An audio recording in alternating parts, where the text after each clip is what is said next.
Okay, so this video is to give you a brief overview or a little reminder, if you've already learned it, of using reflexive verbs in French, in particular with the present tense here. I'm going to be talking about the regular present tense and also if we put it in the negative.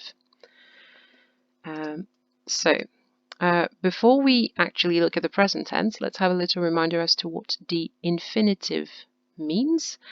So what a verb in the infinitive means is the kind of verbs you would find in a dictionary, which don't give you any information as to who does the action or when it happened. It's just the action itself. A good way to recognize it is when it says to in front of it in the dictionary. So to eat, to sleep, to wash. Here we have to wash oneself. And it's this oneself that makes it a reflexive verb. So in French you'd recognize it because it has se in front of it. And se is called a reflexive pronoun. It translates to roughly as oneself. So se laver. And then you have the verb itself in the infinitive. I know it's the infinitive because it ends in er. There's other endings like ir or ir, etc. But this is my reflexive verb in the infinitive. Now it's good to know that there are several verbs which can be reflexive or not. It will simply change their meaning slightly. So my example here was se laver, to wash oneself.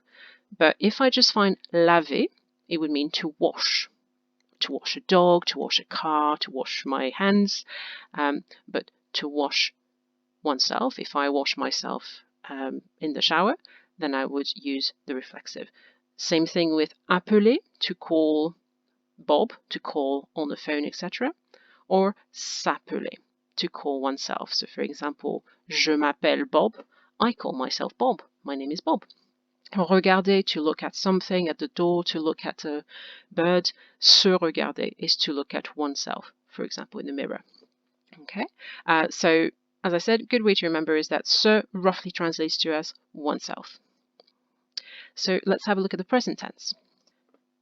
Okay, so I've kept the same verb as earlier, se laver, to wash oneself, and I've conjugated it. So I've given it a subject, I, which is je. And I had to change the ending of my verb, of course, so that it matches the subject. This is what conjugating means. Now in French, the word order is slightly different because just between the subject and my verb, I'm going to have my reflexive pronoun here. And finally my verb, which is conjugated. Now you will notice that the word order is different. I effectively say I, myself, wash. And also I have changed this from my original verb. So if we go down here, reminder, se laver, oneself, to wash oneself.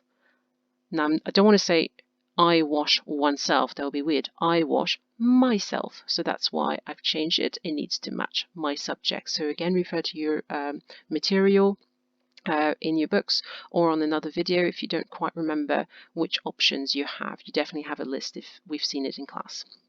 Okay, so this is the present tense. Right, let's have a look at the negative together. So I've kept the same verb here, to wash oneself, and I've put it in the negative. Je ne me lave pas. So we still have the same three components in white. We have the subject, the reflexive pronoun, and the conjugated verb. So conjugated means that I've made the ending match the subject. But I've added two more bits. Now, if you're with me in class, which you probably were, you will have learned this as part of a burger. And so if you remember, the burger has the buns at the top and at the bottom. And in the middle, you have the meat patty. And the meat represents something in this sentence. Do you remember what? Starts with a V. It represents the verb, the conjugated verb. Okay, and I've made this burger a cheeseburger because there are some words that can go inside your negative burger, just like you can put some toppings sometimes. And so my reflexive pronoun is what is actually here. So we're going to have the right order.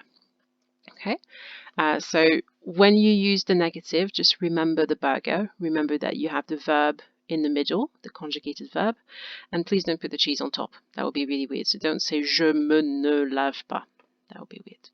Right, so each of our buns represents these two words here. We have ne and we have pas. And putting it as part of a burger reminds us of the order in which we would write it out.